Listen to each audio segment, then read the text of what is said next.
Well, even though Jon Bones Jones is loved around these parts, after today he just might be public enemy number one with Dana White and the UFC fan base. Today, during a surprise UFC conference call, UFC President Dana White announced that the UFC 151 pay-per-view would be canceled due to Jones' opponent, Dan Henderson, injuring his knee.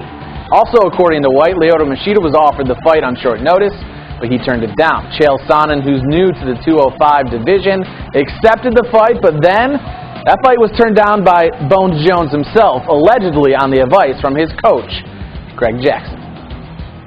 How much faith do you have in your champion and your guy?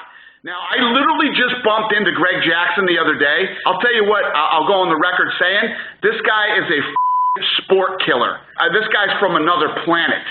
I've never even seen anything like it in my life. I always laugh when I hear fighters saying, you know, I'm a businessman. No, you're not. You're a fighter. Angry words from UFC President Dana White. This is the first UFC pay-per-view cancellation under the ownership of Zuffa. As for Bones, he'll now fight 3 weeks later in Toronto against Machida in what is now dubbed How much faith do you have in your champion?